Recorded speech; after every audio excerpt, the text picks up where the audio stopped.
who thought that this might happen, right? We talked about it as well. That Ruben might say, come on, Sabres! Yes! Yes! Yes!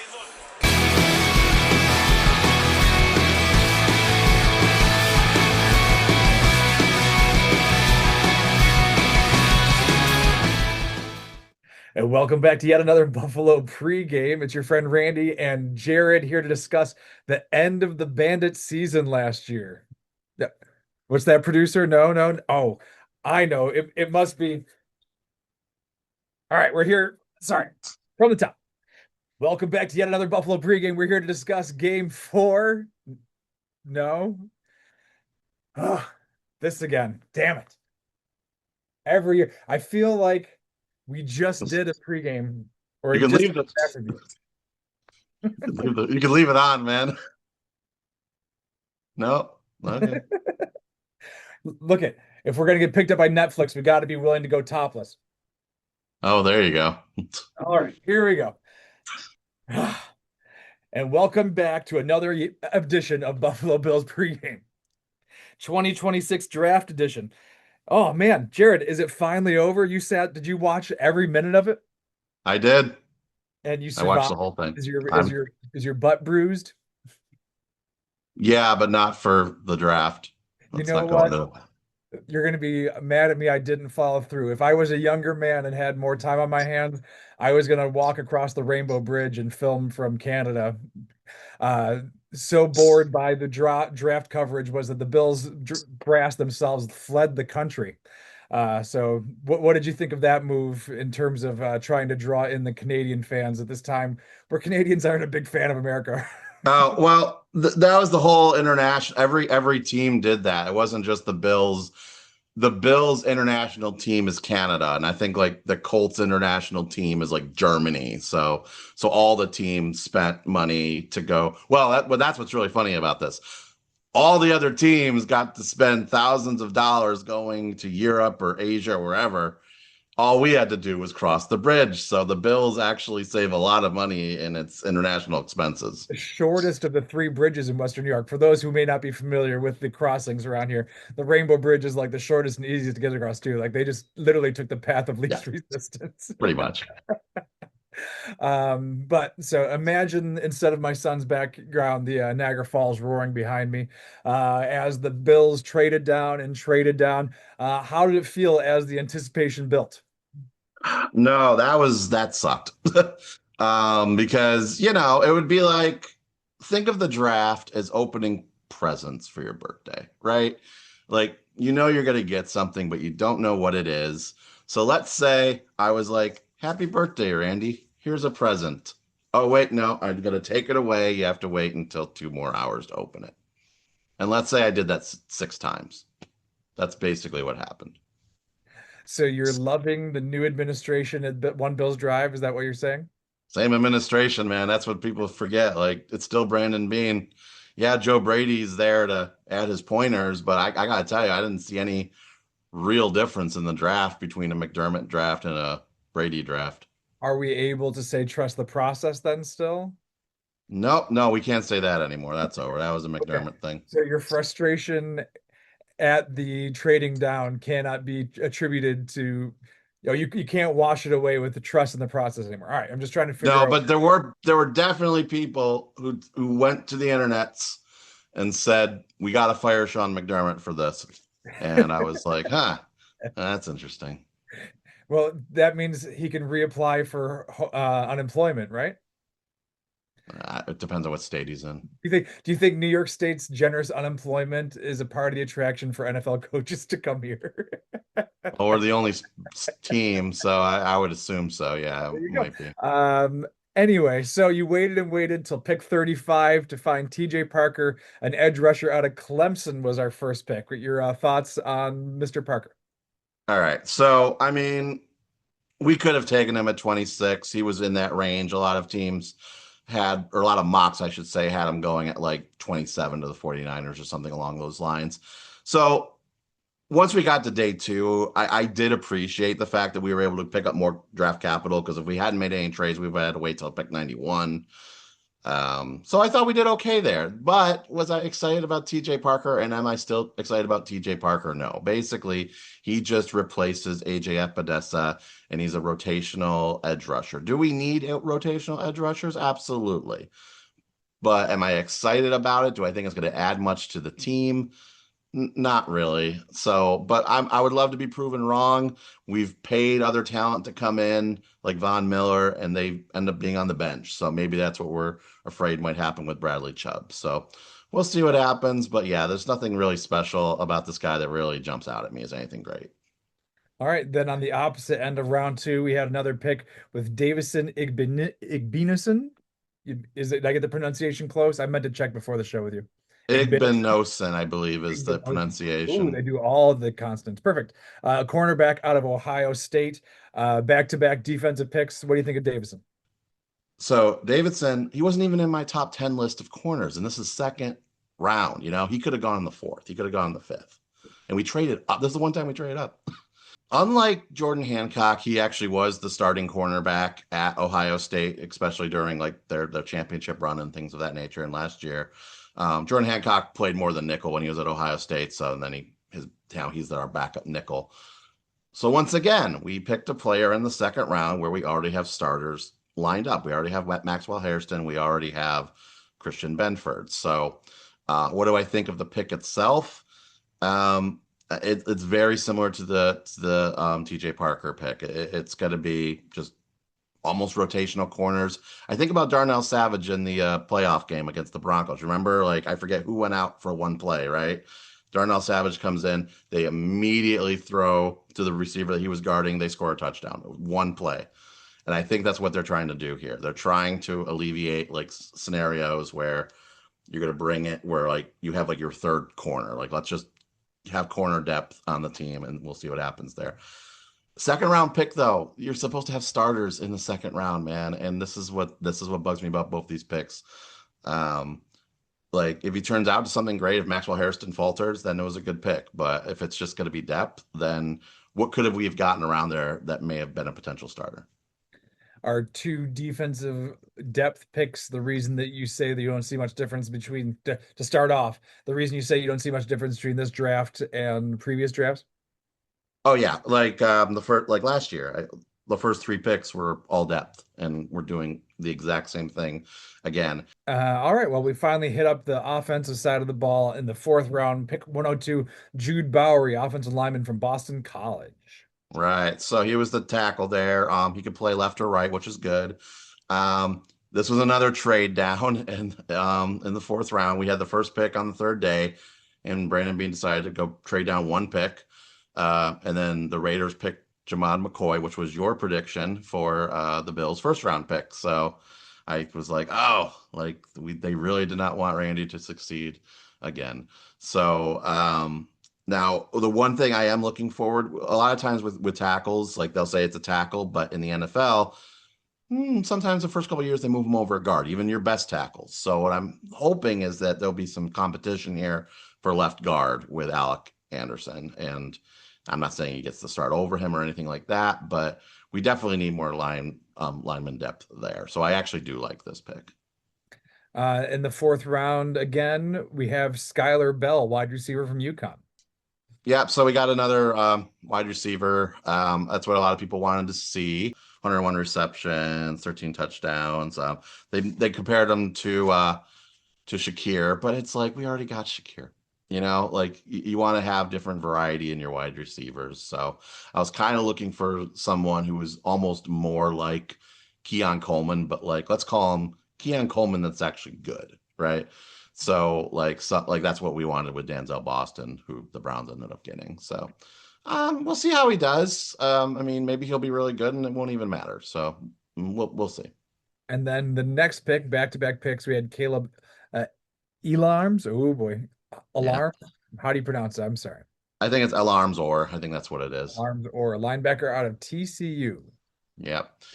So yeah, we lost Milana, so this was a good idea as well. Is Dorian Williams going to be the starter? Well, I don't know.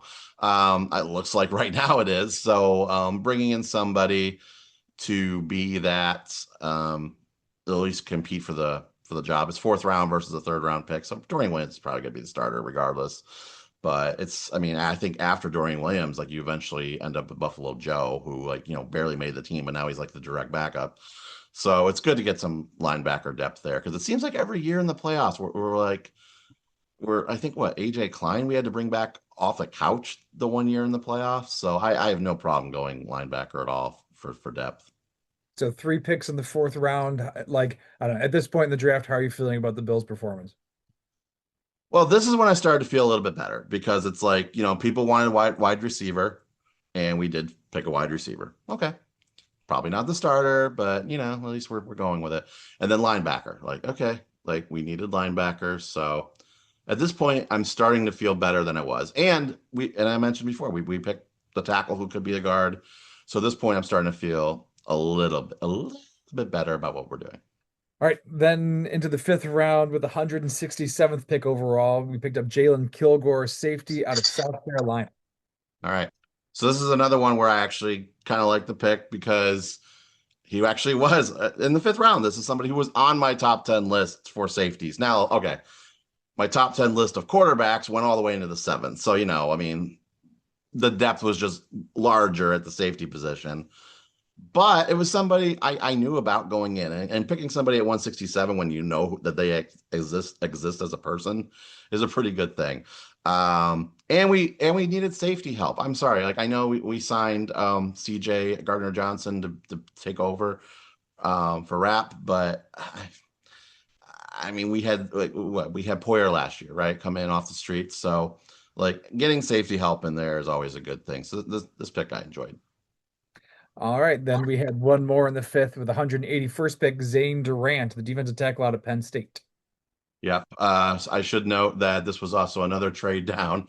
We were supposed to have 168. We traded down again. So Zane Durant, the tackle. So again, kind of going back to what I was saying, I think I said this before with Daquan Jones, like who was going to take over the other D tackle position. Now, I have seen that it appears the Bills might be doing some sort of a 3-4 hybrid this year. So there might not be as big of a need for D tackles on the line as we've seen in previous defenses. But let's say we don't do that. Like, let's say we just, that it's 3-4 on paper, but we're still using 2 down linemen. Yeah, like we definitely need more competition in the tackle position, like good rotational depth. Like this is an area of the draft where it's good to get that type of stuff. It's unlike, the 2nd round where you want your starters, you want your bona fide starters. Like here, getting the depth for the tackle position, great thing to do. All right, that brings us to pick 220 in the 7th round, Toriano Pride Jr., a cornerback from Missouri. Yeah. So, okay, now this guy, this was interesting because like he ran a 4.32 40, like he was one of the fastest people in the draft. And you're getting him in the 7th round. So it's like, oh, okay, what's this guy's issue? And this guy's issue is unfortunately his size. It's always down to size. He's only 5'10", 185. Not too many notes on what type of corner he is. So what I actually see him being is basically our special teams gunner. Somebody who's just going to run down the field, do good at tackles. He played special teams in college as well. So I that's where I see him going. All right, well, sticking with the special teams theme and the junior theme, in the 7th round, 239 overall pick, Tommy Doman Jr., a punter out of Florida. Did these players' parents play or dads play in the NFL, or do you just get junior included no matter what if you're a junior? Yeah, I think it's just his father or grandfather or whatever must have had the same name, so they throw in junior. Because I'm a junior and I don't include it in my Yeah, introductions. yeah, I don't get it either. It was kind of annoying to me because I'm like, are they going to put that on the jersey? I don't like it. Okay, punter, sure. I didn't even bother to rank the punters. Like when I looked up, like, ooh, should I do like a punter list? It was like, what was it? Everybody was like 300 or over, and there's only 257 picks in the draft. So I was like, I'm not gonna even look at the kickers and punters. Like I thought they were all gonna go undrafted, to be honest. So the fact that we picked one, whatever. We'll bring him in for competition. If he punts better, we'll keep him. If he doesn't, we'll cut him. I mean, All right. But I think what bothers me is we traded down so much in the draft to get these 3 7th rounders. Are we even going to keep them all? It's like probably not. So why did we do all the trade down? Anyway, that's where I'm at there. Um, okay, because that kind of leads me to my next point with in 241, we picked up Armaj Reed Adams, guard from Texas A&M. But it's funny to pick the punter 2 spots before that. Like they were more worried about who picked in 240 that they thought the punter might get snagged. Oh, But it's just really funny. Like, oh, we better grab this punter because he might be gone in 2 picks from now before yeah. we get that grab. It doesn't. I don't know. If you're trying to build the confidence of your rookie guard, I don't know if that was the move for it. Your thoughts Confidence. on Armaj Reed Adams? Okay. So confidence in this draft, we traded down 6 times. I don't know how any of these guys feel confident since most of them we skipped before we picked them, like almost all of them. So, I mean, this guard is in the exact same position as nearly all the players. He wasn't traded down for. So, we traded down at 213, by the way. Okay. Like this happened over and over again. And as a viewer who actually watches the draft, it's like I had 6 presents taken away from me. Okay. So, actually, guard. Look, this guy's probably gonna get cut. Let's be honest. But guard, we lost a guard. It's good depth. I mean, that's basically what it is. Like, let's bring him in here. Maybe we'll get lucky. Probably not. But hey, I don't mind him being guard. That's the very last pick of the draft. Uh, I want to bring up your metaphor about your presence getting taken away because you brought it up twice now. Because it's not a perfect metaphor because you're talking about a situation where your presents are like tulip bulbs that aren't going to really grow any tulips for like 3 or 4 years. So it's like even best case scenario, it's a bad gift that you're missing out on. That's the other thing too. It depends on what the present is. It's like it's a mystery box. You don't know what the present's going to be. You might open it up and it's a new Xbox. You might open it up and it's socks. Actually, I prefer the socks, but you know what I'm trying to say. Like I don't really even think like half of these picks were good presents, honestly. Real quick, Mr. Irrelevant, last pick in the draft. Denver grabs Red Murdock, linebacker from UB, all-time leader NCAA forced fumbles, second all-time in the tackles list for UB. We make such a big deal about Joe Andreessen. We're picking punters and people who probably won't make the team anyway at the end. Why don't we pick up one of the best players UB ever had? Was he a linebacker? Linebacker, yeah. Yeah. Well, I mean, I don't know UB's scheme. I don't know if they depend on their linebackers more than we do. Our linebackers are more so suggestions than linebackers. Like we do edge rush and D tackle, and then we have like a nickel formation, right? So that we have like 2 linebackers. Now, if he came in a traditional like 4-3, a Sam, Will, and a Mike, like then I understand like maybe he just didn't fit the scheme. If you really want me to deep dive into this. But no, it would have been cool. No, I saw his name pop up as one of Mel's best available towards the end. And I'm like, oh, hey, the Buffalo kid. That's how I knew who he was when we drafted him. Honestly, it wasn't even I should know, but I don't.